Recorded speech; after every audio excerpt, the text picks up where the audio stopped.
우선에 천국의 상급을 우리가 제대로 알아야 하는 이유가 어디 있는가, 이것을 말씀을 드리고 교재를 가지고 좀 말씀을 드리려고 해요. 그동안에는 이제 복음, 예수님이 그리스도로 하신 사역들, 또 그것으로 인한 구원과 천국에 대해서 쭉 말씀을 드렸어요. 여러분들이 천국에 대한 상급을 잘못 이해하게 되면 어떻게 되는가 하면은, 여러분들이 열심히 믿는 신앙이 여러분들을 학대해요. 신앙이 우리의 삶에 자유를 가져다 주지 못하고, 그렇게 학대를 받으면서도, 또 억압을 받으면서도, 종교적인 억압은 사람들이 당연시 한다고요. 그래서 정말 복음 안에 있는 자유를 누리지 못하고 살아가는 경향이 참 많습니다. 다 그런 것은 뭐냐면은 상급에 대한 생각이 잘못됐기 때문입니다. 마치 이런 거하고 같아요. 여러분들이 참 자기의 삶에 먹을 것이 있고 마실 것이 있은즉 자족하지 못하고 더 많은 욕심을 가지게 되면은 여러분들의 삶에 투기가 일어나잖아요. 그 투기가 일어나는 것은 우리의 삶을 다 파괴할 수 있어요. 투기와 투자의 차이는 뭐예요? 투자는 내 능력에 맞는 만큼 하는 거예요. 투기는 내 능력에 지나치게 하는 거예요. 주식을 하더라도 내가 1억을 가지고 있으면서 여윳돈이 5천만 원 하는 건 투자거든요. 그런데 1억을 가지고 있으면서 은행돈 그거 담보 잡혀가지고 2억을 하는 거는 투기가 된다고요. 투기는 우리의 삶에 굉장히 잘못된 거죠. 신앙도 마찬가지입니다. 투기는 우리의 삶을 건강하게 하고 굉장히 좋은 효과를 가져오지만 투기는 우리의 신앙을 파괴해버려요. 결국 투기하면은 누가 좋아요? 일부 투기꾼들만 좋거든요. 작전 세력들. 마찬가지라 봐요. 교인들이 신앙적 투기를 하면 누구만 좋은가? 목사님만 좋아요. 교인들은 어려워서요. 그래서 여러분들이 이 상급에 대한 생각을 제대로 해야 되고, 첫 번째는. 두 번째는 상급에 대한 제대로 된 생각이 없기 때문에 교회가 교회답지 못해요. 교회가 교회다워지려면은 공의로운 하나님의 나라라는 것은 차별이 없어야 되거든요. 교회에 차별이 있는 것은 상급에 대한 잘못된 생각이지. 그래서 나는 복을 못 받고 나는 잘못되면은 마치 잘못 믿어서 그런가 하는 죄책감에 쌓인다고요. 교회에도 그래서 돈이 있어야 돼. 교회는 시간이 있어야 돼. 제가 보는 큰 교회들은 어떤 사람들만이 좋은가 하면은 시간도 있고 돈도 있고 재능도 있고 이런 사람들은 그 교회 가면 대접을 받아요. 그런데 대부분 많은 사람들은 시간이 있으면 돈이 없고 돈이 있으면 시간이 없는 게 우리 인생이잖아요. 그래서 참 그런 교회에 있으면 죄책감에 쌓이고 힘들어진다고요. 여러분들이 우리 교회에 한번 보세요. 다니면서 자꾸만 예전의 생각으로 신앙을 판단하지 말고요. 누리세요. 여기 와서는 여러분들이 여러분들의 능력에 맞는 만큼만 하면 돼요. 시간이 있으면 시간으로 봉사하고, 또 돈이 있으면 돈으로 헌금하고, 재능이 있으면 재능으로 하고, 그것도 남하고 비교하지 말고요. 내 능력에 맞는 만큼. 그렇게 신앙생활을 해야, 야, 참 좋다. 이 교회 잘 다녔다. 이런 생각을 해요. 여기에 다니면서 예전의 생각을 가지고 자꾸 죄책감에 쌓여버리면은 그 구원의 기쁨을 누리지 못한다고. 또 그런 사람들이 자기만 그런 게 아니라 옆에 사람 보고 자꾸 이 교회 이상해, 이래 믿어도 돼, 이러버리면 교회가 복음으로 나아가지 못한다고요. 그런 발목이 우리 교회에도 참 많이 있습니다. 두 번째로 여러분들이 교회에 다니면서 차별이 없는 걸 보면서 참 좋은 교회다 이래야 돼요. 좋은 일 많이 하는 교회, 선교 많이 하는 교회, 전도 많이 하는 교회, 이런 교회는 좋은 교회가 아니에요. 전부 자본주의적 가치관 속에서 그거는 좋은 회사지, 좋은 교회는 그런 게 아니라 말이에요. 차별이 없어야 돼요. 그래서 여러분들이 그런 변화가 있으려면 상급에 대한 생각이 제대로 돼야 되거든요. 그래서 제가 예전에 설교하면서도 여러분들에게 2번이나 이야기했죠. 용인의 어느 학교, 그럴 때에도 좌파적인 생각을 가지고 그거 사건을 미담으로 이야기한다고요. 장애인이 있는 그 학교에서 아마 대안학교인 것 같아요. 운동회를 하는데 다 같이 손잡고 그 장애인하고 뛰어서 결승선에 도착한다. 그거는 좌파적인 생각이에요. 그래 되면 어떻게 되는가 하면 후퇴가 일어난다고, 퇴보가 일어난다고. 성경적인 생각은 차별이 없는 것은 열심히 뛰어가지요. 그러나 결승선에서 서요. 장애인이 올 때까지. 그래서 와서 결승선에서 같이 손잡고 들어가는 거예요. 참 이것은 복음의 능력이 아니면 불가능한 거예요. 그런데 교회가 자꾸만 그런 것을 고무 찬양해버리니까 좌파교회가 돼버린다. 복음은 그런 게 아닌데. 성경에 보세요. 달란트 비유 보면은 5달란트 받은 자와 2달란트 받은 자가 최선을 다해서 해요. 그런데 상급은 똑같아요. 작은 자야, 착하고 충성된 자야, 네가 적은 일에 충성하였으니 내가 큰 것을 맡기리라. 글자 하나 안 틀리고 똑같아요. 그런데 2달란트 맡은 자, 5달란트 맡은 자 각각 있었거든요. 그런 게 상급이거든요. 교회에서 시간이 되는 사람이 시간으로 봉사하면서 시간이 없어서 못하는 사람에게 우월의식을 가지게 하면은 그건 교회 아니에요. 돈이 있어서 헌금을 하는 사람이 헌금을 못하는 사람에게 우월의식을 가지게 하면 교회 아니에요.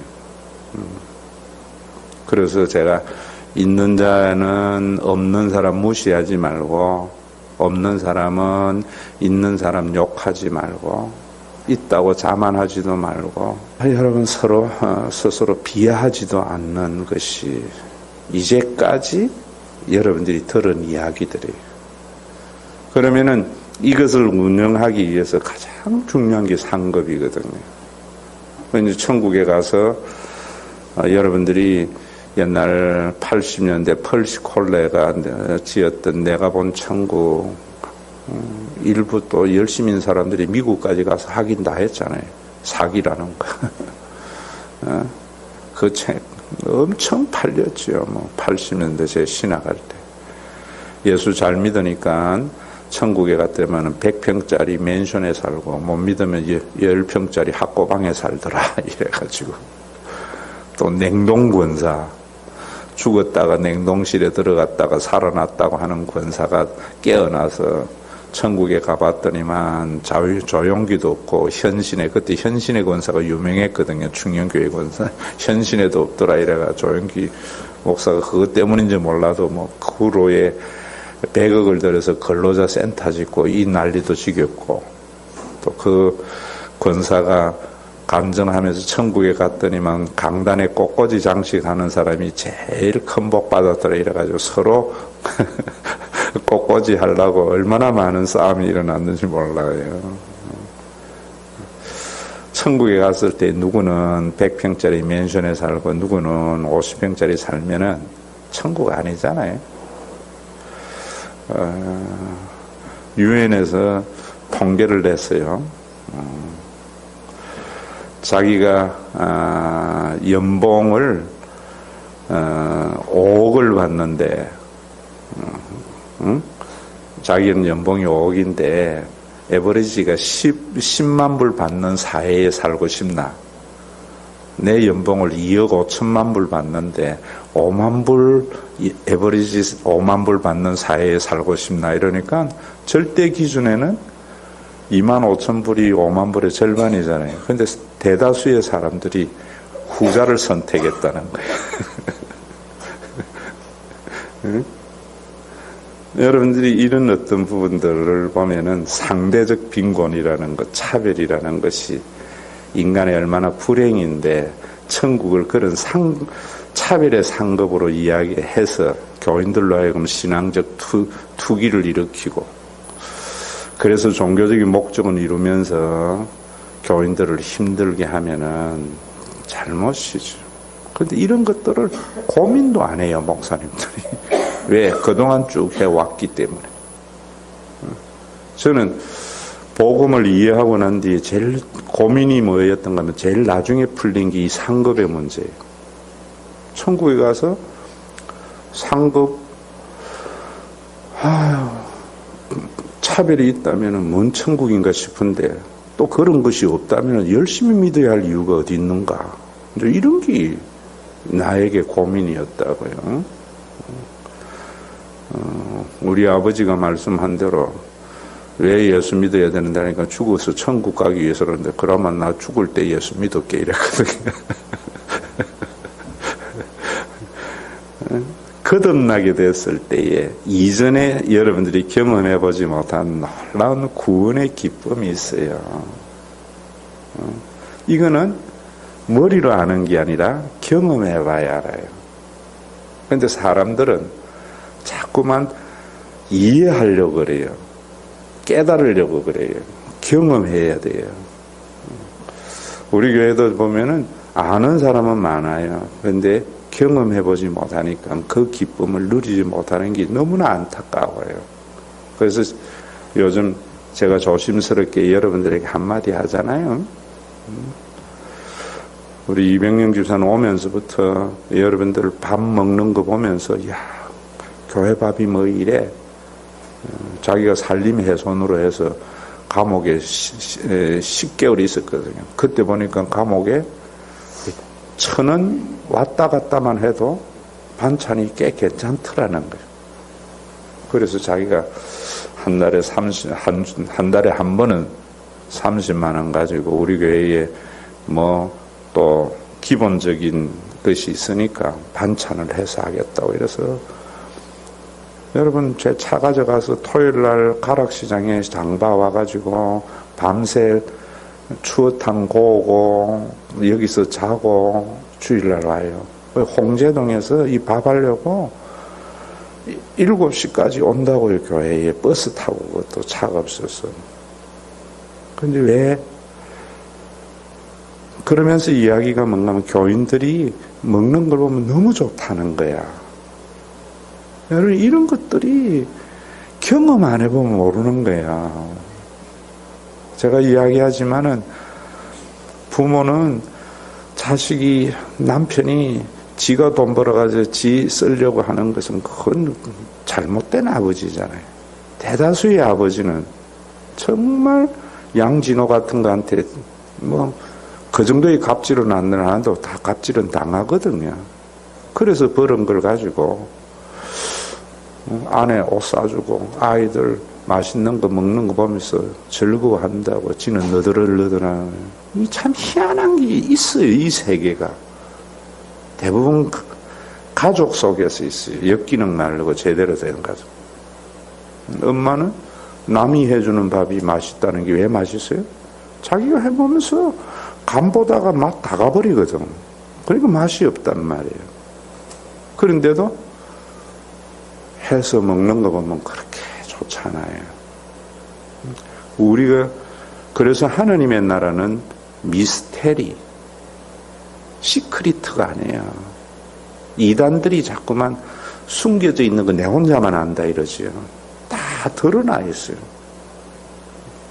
저는 설교할 때에 내만 안다, 내가 발견했다, 이거는 이단일 수가 있어요. 아, 이게 드러나 있는데 내가 몰랐구나. 저는 제 스스로에게도 구원과 영적인 것을 그렇게 깨닫고요. 교인들에게도 아이, 내만 아는데, 이건 이단들이 하는 짓거리. 다 드러나 있는데, 그동안 몰랐구나. 근데 누가 이런 걸 알게 되는가? 겸손한 자예요. 그 겸손한 자는 뭐냐면은, 내가 알고 있는 게 다가 아니라는 생각을 가지고 믿어야 돼요. 인간은 경험 안 해보면 모르잖아요. 그래서 지가 보는 게 다라고 생각해요. 어릴수록. 인간적일수록 지가 보고 지가 생각하는 게 다라고 생각해요. 교회에도 보면은 그런 사람들 어떨 때 새벽 4시까지 같이 이야기했는데도 못 알아듣더라고. 그래서 예전에는 그런 사람 설득시켜가지고 일을 했는데 이제는 내버려둬요. 여러분, 자녀에게 한만 엄만 이야기해도 모르잖아요. 제가 아는 거는 지가 시집 장가 가서 아들 낳아봐서 아는 게 아니에요. 손자까지 낳아봐야 알아. 그런데 그래 안 해봐도 아는 게 하나 있어요. 그래 안 해봐도 알려면은 엄마의 입장에서 봐야 돼. 제가 성경을 보면서 여러분들에게 지난 수요일날 이야기했듯이 인간의 눈으로 성경 역사만 읽어도요, 이게 안 보여요. 하나님의 시각에서 성경을 읽어야 돼요. 이 일에 하나님이 어떤 마음일까? 이렇게 읽어야 되는데 자기 시각에서 읽어버린다. 그럼 절대로 안 보여요. 여러분들이 참 이런 어떤 상급 알게 되면은 차별 없는 공동체가 되고 여러분들에게는 절대로 신앙의 투기가 아니고 투자하는 삶을 살게 되어져요. 자, 그래서 거기에 이제 34페이지 내가 읽으면서 말씀을 드릴게요. 성경 구절은 또 그때 가서 보고요. 34페이지. 몬주익의 영웅 바르셀로나 올림픽의 주인공 마라토너 항영조는 혹독한 훈련을 견낸 것으로 유명합니다. 훈련 도중 자신의 옆을 지나가는 자동차에 뛰어들어 죽고 싶은 고비가 여러 차례 있었다고 해석합니다. 자신이 그토록 사랑하고 꿈의 무대라 여겼던 올림픽 출전을 앞둔 힘겹고 고통스러운 훈련은 그를 죽음의 문턱까지 몰아갔던 것입니다. 이러한 훈련의 과정이 없으면 금메달의 영광과 감동도 없습니다. 치열한 준비와 노력 없이 얻어낸 메달은 시시하고 유치한 세부치에 지나지 않습니다. 그는 끝내 이겨냈고 마침내 금메달을 거머쥐었습니다. 시상대에서 흘린 그의 눈물에는 지난날의 훈련과 과정이 고스란히 담겨 있었을 것입니다. 여러분, 저는 92년도 바르셀로나 올림픽의 맨 마지막 하이라이트 이 장면을 보면서 저기 상급이다 하는 걸 깨달았어요. 물론 성경 말씀은 그 앞에 고린도전서 9장 17절에서 19절의 말씀인데요. 이 말씀이 비로소 깨달아지더라고요. 고린도전서 9장 17절에서 19절에 보면 내가 자의로 이것을 행하면 상을 얻으려니와 내가 내 자의로 아니한다 할지라도 나는 사명을 받았노라. 그런즉 내 상이 뭐냐? 내가 복음을 전할 때에 값없이 전하고 복음으로 말미암아 내게 있는 권리를 다 쓰지 아니하는 이것이로다. 내가 모든 사람에게 자유로우나 스스로 모든 사람에게 종이 된 것은 더 많은 사람을 얻고자 합니다. 바울이 왜 이런 마음을 가지고 사도로서의 사역을 했는가 하는 것을 저는 그때 알았어요.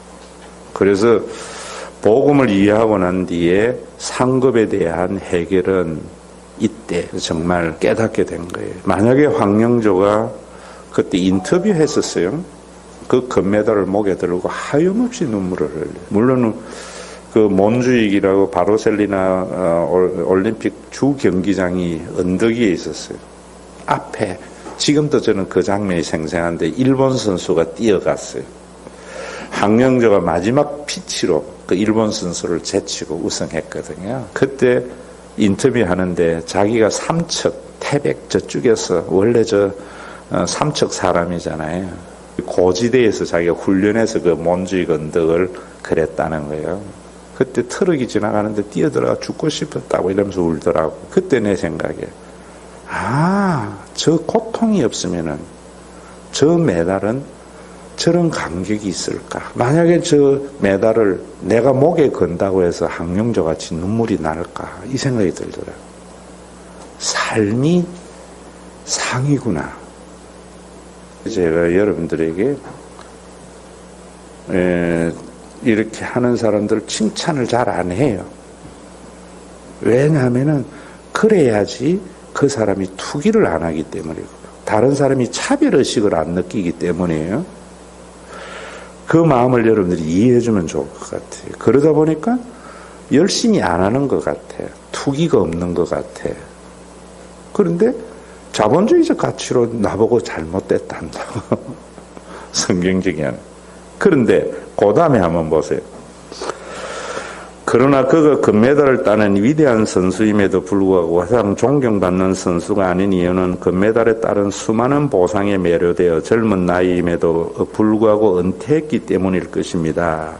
반면 그의 페이스메이커였던 이봉주 선수는 크고 작은 대회에 언제나 출전하며 순위와 메달, 결과에 상관없이 최선을 다해 달리는 모습을 국민들에게 보여주었습니다. 특유의 해맑음과 순수함으로 지금까지도 봉다리라는 친숙한 별명과 함께 국민들의 가슴 속에 깊이 각인되었습니다. 이봉주야말로 국민 마라토너의 칭호가 아깝지 않은 선수가 아닐까 생각합니다.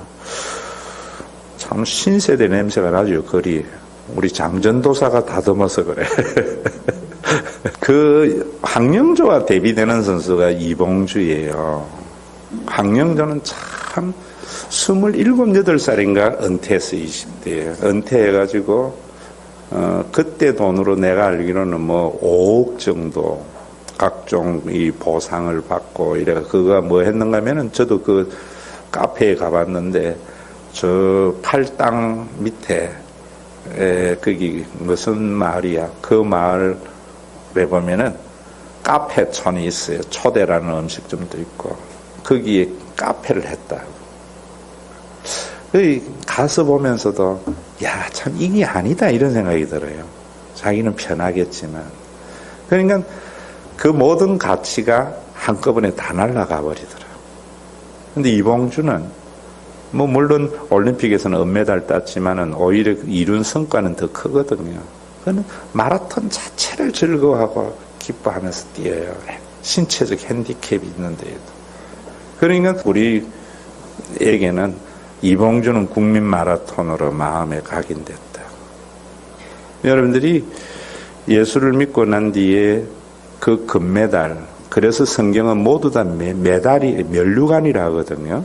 면류관이라는 말은 월계수의 간을 말하는데 이거는 여러분 예전에 이 월계수간 검투사가 이기잖아요. 이기면은 네로가 이제 이러면 죽이고 뭐 이런 일들을 영화에 보잖아요. 이 면류관은 노예에게 뭐냐 하면은 이 면류관을 쓰는 순간 노예에서 자유민이 되는 거지 물질적 보상이 있는 건 아니에요.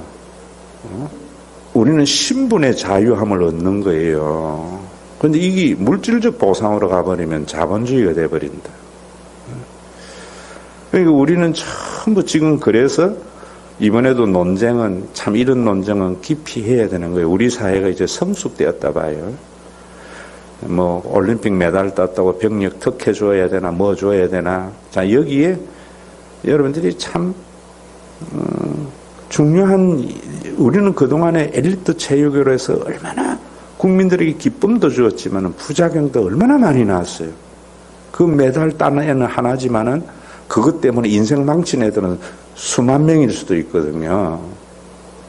그런데 우리 교회도 이제 뭐 이래저래 했다고 유동표와 그 아들 로모니가 일본에서 축구를 했어요. 서울 FC에 잠시 넣어줘서 있다가 또 거기서 뭐 지 실력이 안 되니까 잘렸죠. 그래서 내가 물어봤어요. 일본에는 수많은 애들이 축구를 해요. 그러면서 차이가 뭐냐니까 일본은 축구를 좋아서 한대. 그래서 그러다가 안 하면 어떡하냐, 선수 안 되면. 이러니까 목사님, 일본에는 먹고 사는 일에 걱정이 없습니다.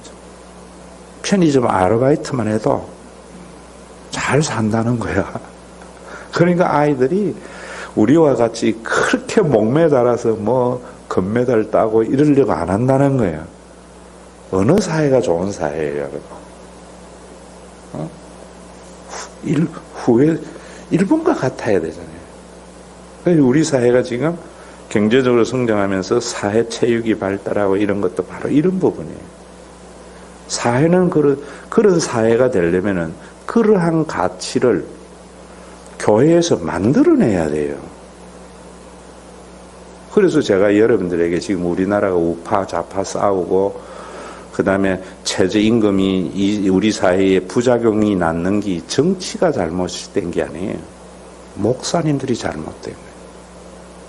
목사님들이 설교를 가지고 그러한 가치관을 만들어내야지 그 제도가 정착이 되는데, 목사님들도 똑같이 좌파적인 생각이나 우파적인 생각을 가지고 있으면서 그런 제도가 나오니까 부작용이 반드시 나오는 거예요. 그런데 이런 생각조차 못하는 거예요. 목사님들이나 교인들이나. 저는 제도 자체만을 봐요. 이 제도가 좋은가 안 좋은가 정부에서 실행을 할 때. 정치는 제도와 법을 만드는 거거든요. 그러면 그것이 좋은 제도인데 사회에 정착이 안 되는 것은 내 책임이구나, 이런 생각이에요. 그런데 우리는 뭔가 하면 대통령 장하성이가 잘못해서 이래버린다. 그럼 그 좋은 제도는 또 다르게 가면 또 다른 문제를 발생해버린다. 그러니까 여러분들이 이 성경의 말씀은 단순히 죽어서 천국의 영적인 이야기가 우리 삶의 현실이라고요. 그래서 제가 여러분들에게 구원은 이론도 아니고 우리의 삶 자체라고 이야기하는 거예요. 해방주의 신학은 그런 것을 좌파적인 시각으로 보는 거예요. 보수신학은 우파적인 시각으로 보는 거예요. 진짜 성경 복음은 좌파도 우파도 아니에요. 과연 이런 시각을 가지고 있는 신학자가 몇 명이며 목사가 몇 명인가? 한숨 질 때가 참 많이 있죠. 여러분들이 훨씬 더 복음적인 그 안에 있는 거예요. 제가 여러분들에게 더디는 거예요. 하나님의 나라는 겨자씨와 같이 천천히 되는 거다. 제도와 법은 천지개벽하듯이 일순간에 바꿀 수 있어요. 그게 보상을 넣으면. 그런데 사람의 생각의 변화는 듣고 해서 서서히 바뀌거든요.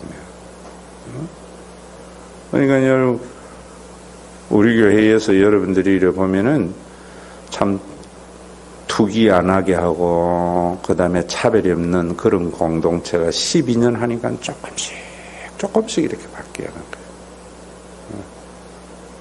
사회 전체가 바뀌려면 한 세대 내지 두 세대가 흘러야 돼요. 자, 얼마나 중요한지 알겠지, 상급이. 그 다음에 보세요. 그 옆에 35페이지 보면 이와 같은 것이 천국의 상급 면류관입니다. 이 땅에서의 우리의 삶은 예수님의 구원을 이루기 위해서 받았던 저항과 쏟아낸 눈물, 감내해야 했던 고난에도 불구하고 포기하지 않고 끝까지 달렸던 마라토나와 같아야 합니다. 그러나 분명한 한 가지 사실은 그 고난이 크면 클수록 천국 면류관의 간격은 이루 말할 수 없게 된다는 것입니다. 오늘날의 한국교회는 면류관 혹은 천국의 상급 개념을 물질과 보상으로 치부하는 오해를 저질렀고, 천국의 소망을 인간 중심적, 소유 중심적, 소비 중심적 개념으로 뒤바꿔 버리는 큰 죄를 저지르고 말았습니다.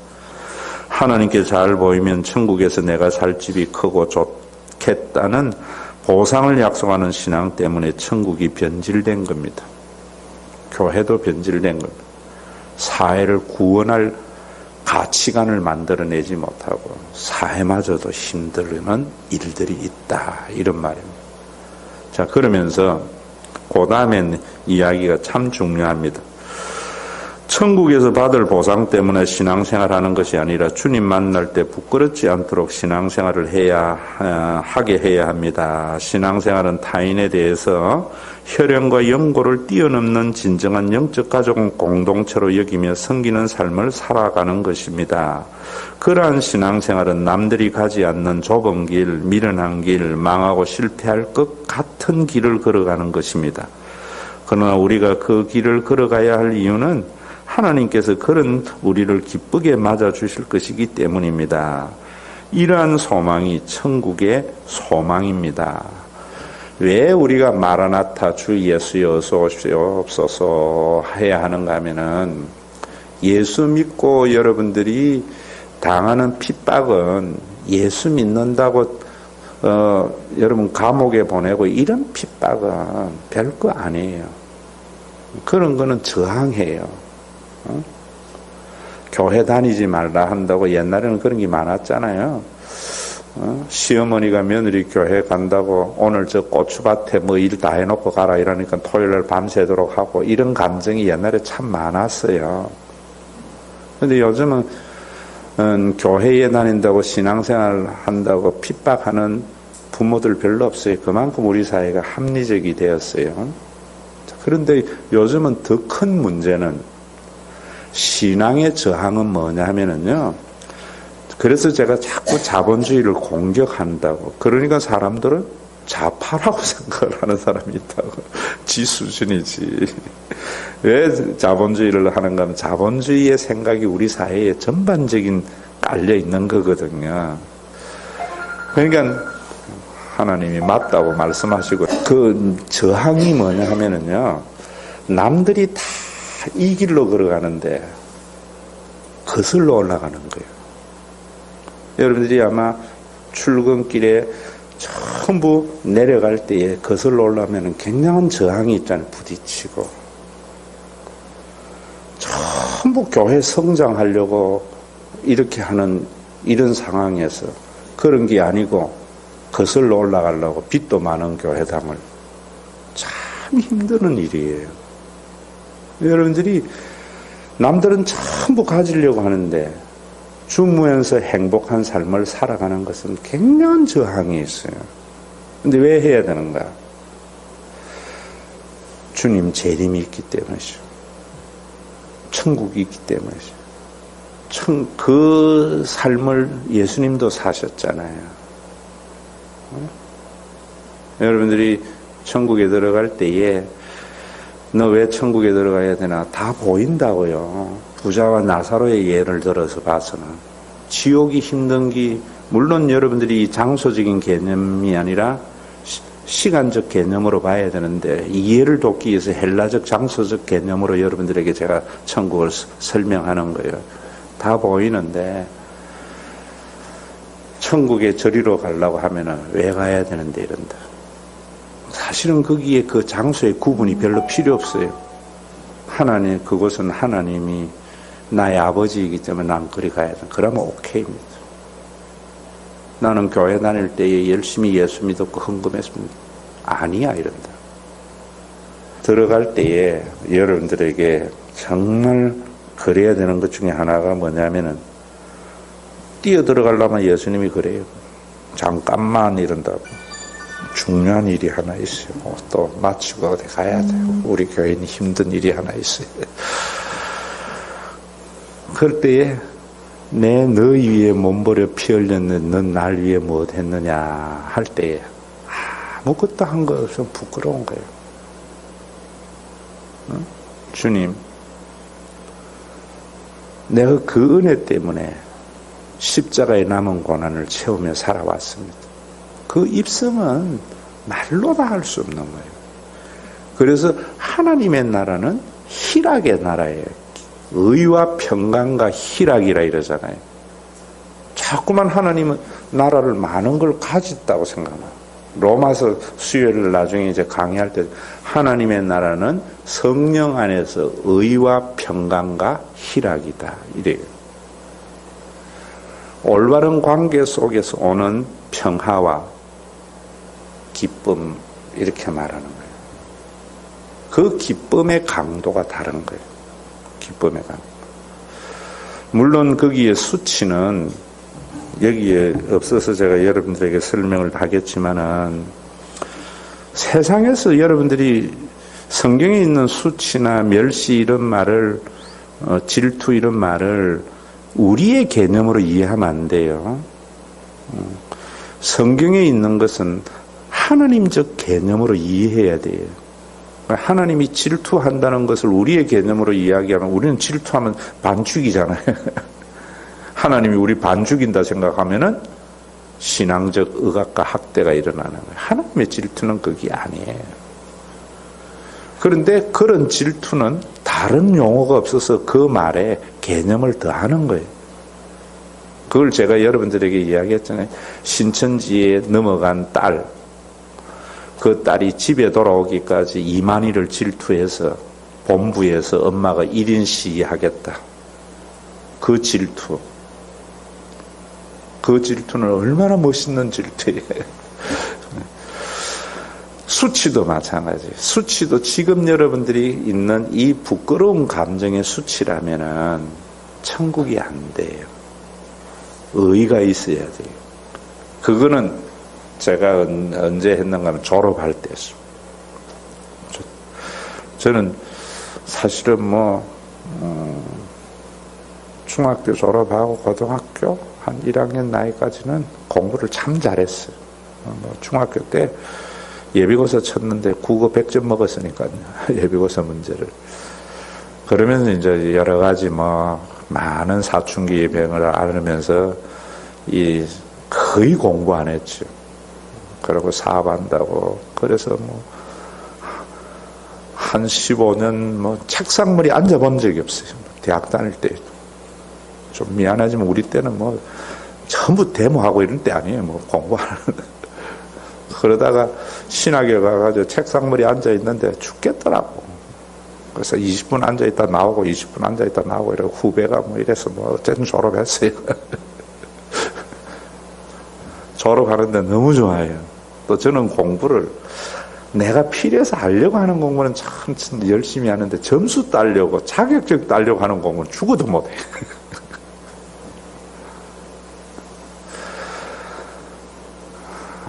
총신대 사당 거기서 나오는데 영실이가 그때 7살이고 영진이가 4살이고 대일이가 뱃속에 있을 때 사진 찍는다고 나오니까 말하는 거야. 아빠 영실이가 아빠는 왜 상 못 받아 이러더라고.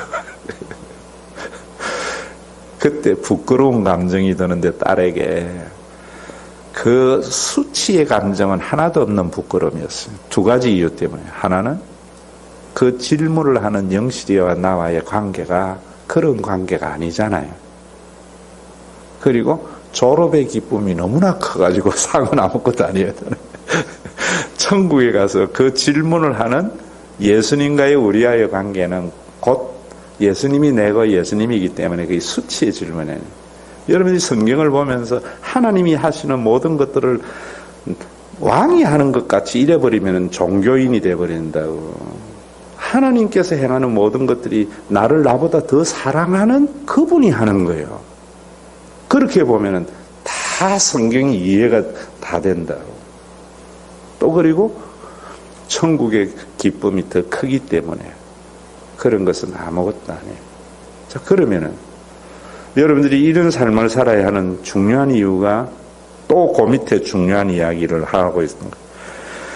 이러한 천국의 소망이 없는 삶이 벌써 심판받은 삶입니다. 주어진 삶은 오로지 나만을 위해서 살게 되는 것, 나만을 위한 삶을 살다 보니 다른 사람을 경쟁과 정복의 대상으로 여기는 것, 그로 말미암아 생기는 다툼과 폭력적인 삶의 태도는 지옥을 맛보게 하는 삶입니다. 물질의 노예가 되고 탐욕과 욕망에 사로잡혀 자기 파괴적인 삶을 사는 것입니다. 세상이 주는 영화를 잠시 잠깐 누릴 수는 있겠으나 천국과는 거리가 먼 삶입니다. 이러한 삶은 예수님께서 그리스도로 이루신 구원을 받아들이지 않기 때문에 벌써 받은 심판의 삶입니다. 자, 여러분 거기에 37페이지 제일 위에 요한복음을 한번 보세요. 다 같이 요한복음 5장 그거 읽습니다. 시작. 내가 진실로 진실로 너희에게 이르노니 내 말을 듣고 나 보내신 영생을 얻었고 심판에 이르지 아니하나니 사망에서 생명으로 옮겼느니라. 진실로 너희에게 이르노니 죽은 자들이 하나님의 아들의 음성을 들을 때가 오나니 곧 이때라. 듣는 자는 살아나리라.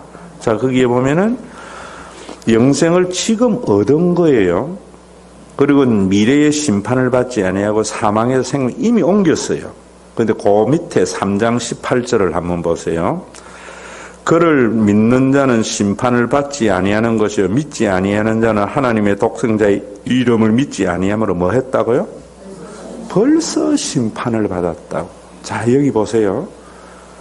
여러분들이 예수를 안 믿는 사람들은 벌써 하나님의 심판을 받고 있는 모습을 봐야 돼요.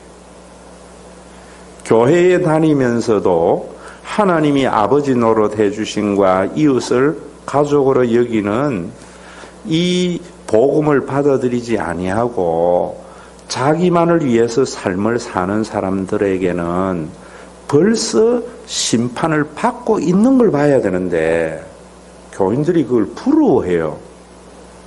왜? 모르기 때문에. 자, 그러면 벌써 받은 심판이 뭐냐면은 로마서 6장 23절에 보면은 죄의 싹은 사망이요 하나님의 은사는 그리스도 예수 안에 있는 영생이니라 이런다고요. 죄의 싹. 죄는 사탄의 일이에요. 자, 사탄은 우리에게 뭐 하는가 하면은 사업 망하게 하고 병들게 하고 암 걸리고 이게 사탄이 하는 일이 아니에요.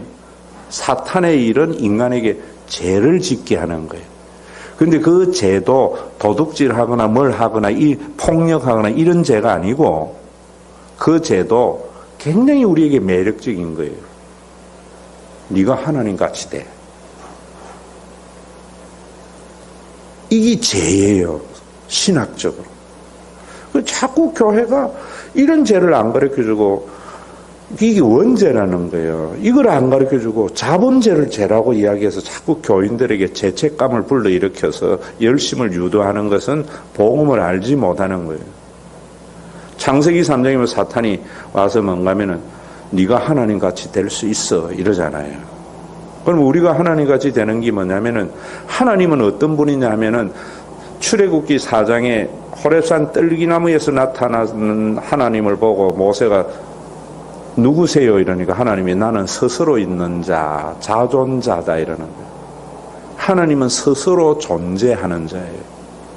그래서 하나님은 자기가 원하는 것을 자기가 이루며 사는 존재인데 우리는 피조물 의존자예요. 내가 원하는 것을 내 힘으로 이루며 살 수 없는 유한한 존재예요. 그런데 우리는 그런 인간이 스스로 자존자가 되는 게 얼마나 매력적인 거예요. 여러분들이 돈을 많이 하려고 하는 것은 뭡니까? 내가 원하는 건 내 마음대로 해볼 수 있다. 하나님같이 될 수 있다 생각하거든. 그런데 거기에 하나님의 의는 없이 인간적인 재성으로 그래 생각합니다.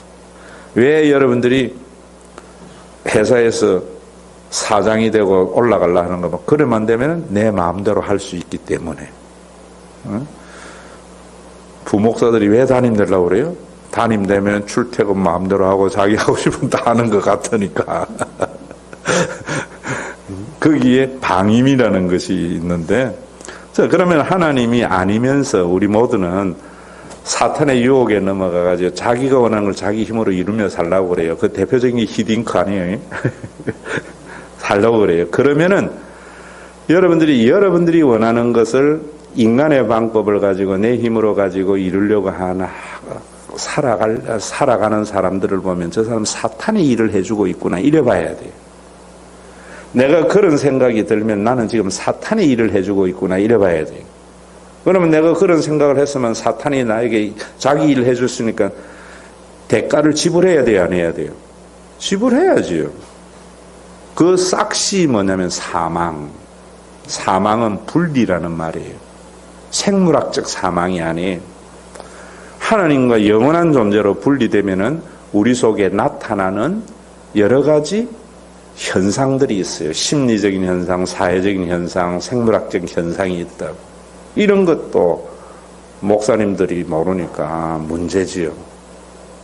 왜 모르는가? 신학자들이 신학 박사만 됐지. 다른 것은 전부 문외한이거든. 여러분, 박사들 별거 아니에요. 곤충학 박사는 곤충만 알지 뭐 세상하고 다른 다 아나. 그런데 우리는 박사 이러면 와 이런다고. 내가 대학에서 느껴본 박사는요, 지 분야만 알지 다른 거는 전부 멍청이요. 차라리 아닌 사람이 더 많이 알아.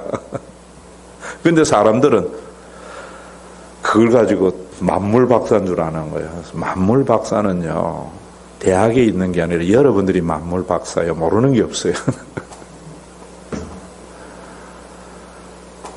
분리가 일어나면은, 하나님을 의존하지 아니하면은 무엇이 일어나는가 하면 심리적 파탄이 일어나는데 그게 염려예요.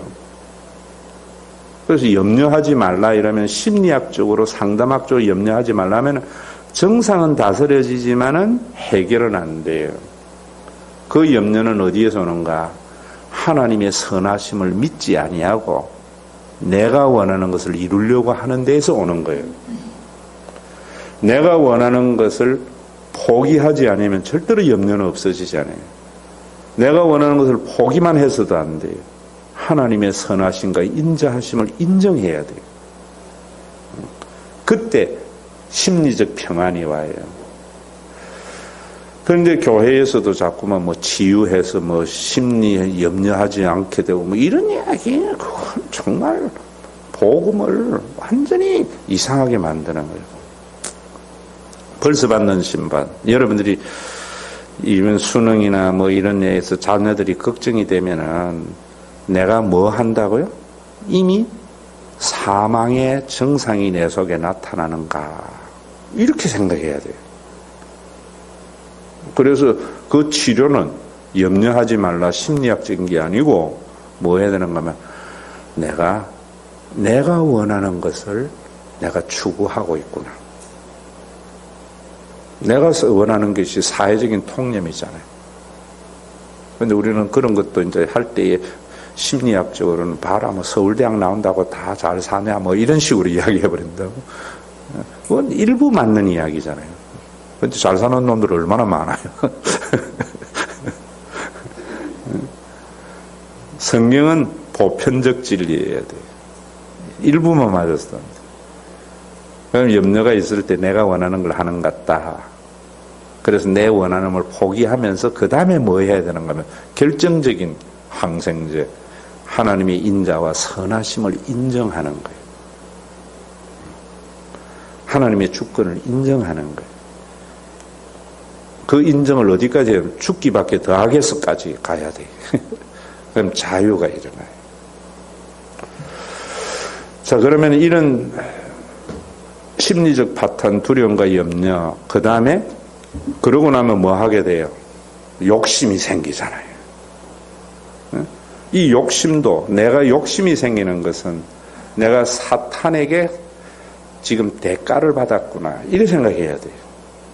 이 욕심을 불교와 같이 욕심을 버리자 이래버리면은 안 돼요. 욕심을 버리면 큰일 나요. 제가 불교의 무소유 법정 스님을 공격하는 이유가 그런 데 있어요. 집에 난을 키웠는데 난 때문에 어디 갔다가 집에 와서 물 줘야 되는 것 때문에 늘 매이더라. 그래서 남에게 주고 놨더니만 나는 굉장히 자유로워졌다. 다른 사람에게 책임 전가한 거잖아요.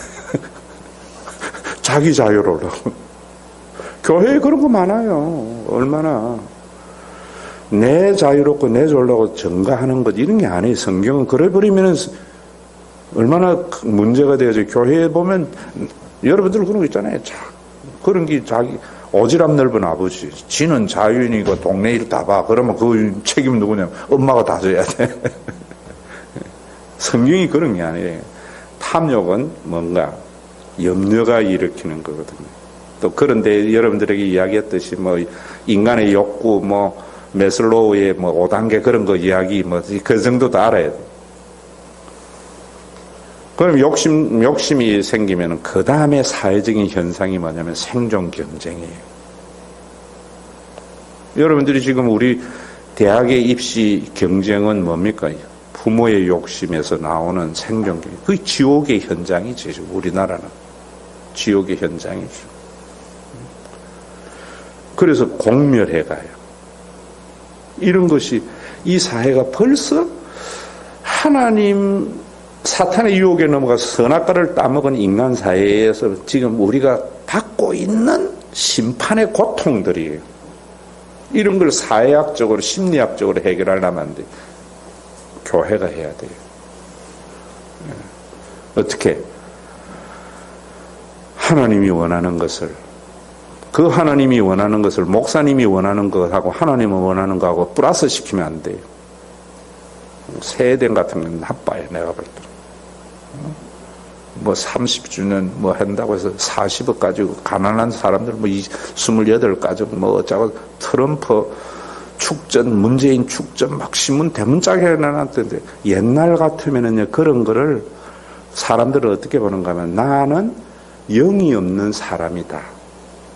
세상에 속한 사람이다. 사탄에 속한 사람이 자기 돈내가 선전하는 게 돼요. 옛날에 목사님들은요 대통령이 교회에 와도 예배 시간에 인사 안 시켜요. 인사시켰다가는 난리 나요, 교단에서. 어떻게 하나님께 예배 드리는데 믿지 않는 대통령이 나와서 인사를 해? 이랬던 한국이에요. 그런데 지금은 그 중요한 예전에 트럼프 영상 틀어주고 남짓 나서 노래 시키고 이런 걸 보면서 그걸 또 잘한다고 선전하니까 나는 하나님께 속하지 않는 자라, 우리 교회는 하나님께 속하지 않는 자를 대서특필 자랑하는데도 모인다고. 그만큼 영적인 빈곤이 있는 거예요. 여러분들이 벌써 받은 심판, 이런 복음을 가지고 여러분들이 같이 판단을 해야 돼요, 삶에서.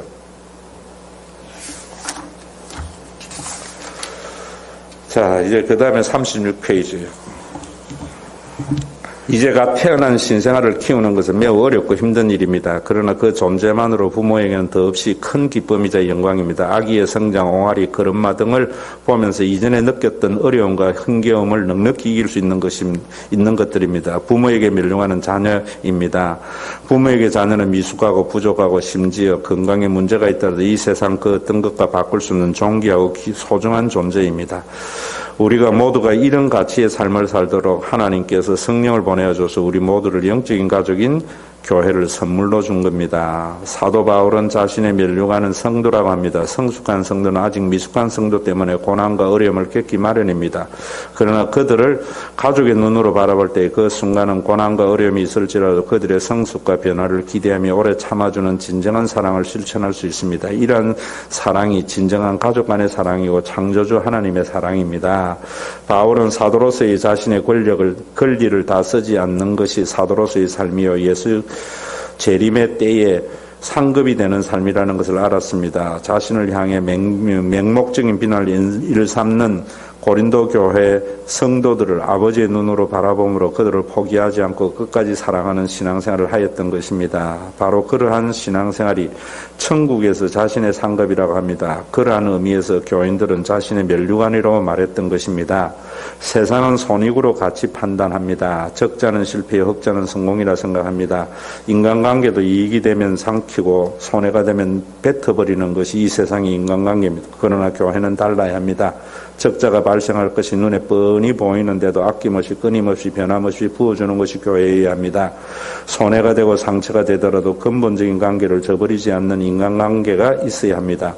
투자 대비 엄청난 이익을 내는 사업은 아무나 합니다. 그러나 천국의 실제인 교회는 엄청난 손해를 감수하더라도 사랑을 포기하는 하지 않는 곳이어야 합니다. 이러한 삶이 존재하는 것은 이 세상에 가족밖에 없습니다. 그러나 구원받은 교회는 혈연적 관계를 넘어선 영적인 가족이 되어야 하는 이유가 여기에 있습니다. 앞에 옹알이나 이런 거는 이제 장전도사가 애 키우니까 지 눈에 보이는 대로 써놓은 것이고요. 자, 그 5강의 제일 앞에 보세요. 34페이지 데살로니가전서 2장 19절에서 20절 우리 다 같이 한번 읽어봅니다. 우리의 소망이나 기쁨이나 자랑의 면류관이 무엇이냐? 그가 강림하실 때 우리 주 예수 앞에서 너희가 아니냐? 너희는 우리의 영광이요 기쁨이니라. 제가 여러분들에게 일은 내가 안 하잖아요. 부교육자들이나 장로님들 하라 하잖아요. 저는 뭐 하는가? 교인들, 영적 성숙, 말씀 증거, 이건 내가 하거든요. 왜? 교인들이 면류관이기 때문에. 상급은 보상이 아니고요. 여러분들 보세요. 부모에게의 상급은 자녀 자체예요. 바울은 자기를 그렇게 사도의 자격이 없다 비난하는 그런 고린도 교회도 형제라고 그러고요. 데살로니가 교회 교인도 형제라고 모두 다 그래 하는 것은 자녀의 눈으로 보기 때문에. 저도 우리 교회에서 교인들을 자녀의 눈으로 보지 않으면 시험 들 일들이 많아요. 자녀들은 다 포용이 되잖아요. 여러분들도 마찬가지예요. 그 눈으로 봐야 돼요. 그러면은 나중에 천국의 상급이 뭐냐면은 너희들이다, 바울은 이렇게 말하는 거예요. 근데 한 가지 바울은 갈라디아 교회 교인들에게는 뭐라고 이야기하는가 하면은 하나님의 저주를 받을 거다 이래요. 여러분 이거 분명히 아셔야 돼요. 모두 다 수용하는 게 아니에요. 복음 안에서 수용해요. 왜곡된 복음을 가지고 교회를 흩트리는 것은 천사라도 저주를 받는다고 바울은 이야기합니다. 저는 나에게 잘못하는 것 이런 건 다 용서를 해요. 그러나 교회와 내가 전하는 복음에 대해서 왜곡되게 할 때 그거는 아니에요. 그거는 생명 걸고 싸워야 돼요. 뭐 내한테 잘못하고 나 욕하고 이런 거는 하면 할수록 뭔가 하면은 그 자식 때문에 보람이 커요. 여러분 정말 자녀 기르는 기쁨은 말 잘 듣는 자녀보다는 말 안 듣는 게 나중에 사람 되는 게 얼마나 큰 기쁨이에요. 그래서 나는 다닌 교회들마다 외인 부대와 같은 까치들만 있는 교회 다녔던 것 같아요. 신영강이고 대학교회고 여기는 제외해 주자. 그 생각이 여러분들이 이게 있어야 돼요. 제가 대학교에 있을 때 그 생각이 했었어요. 참 힘들잖아요. 신학 교수들 20명이, 전도서 40명이, 교직원들이. 그럴 때 저는 어떤 생각, 하나님이 나를 얼마나 인정했으면 이런 데 좋겠네 생각했어요. 편하고 좋은 데는 시시한 놈들 가잖아요. 여러분들이 어려운들을 만난다는 것은 하나님이 굉장히 인정했기 때문에. 그래서 군대 골프장에 가서 골프 칠 때도 내가 뭐라는 거 어려운 버디는 내가 할게 이러거든. 이 말 못 알아듣는 말이네. 사람이 여러분들이 힘들게 하는 그 사람이 여러분들의 면류관이라는 생각. 그리고 복음 안에서 살아가서 여러분들이 자유하고 또 교회를 통해서 차별이 없는 하나님의 나라를 누리다가 천국에 입성하는 저와 여러분들이 되었으면 합니다. 수고 많았습니다.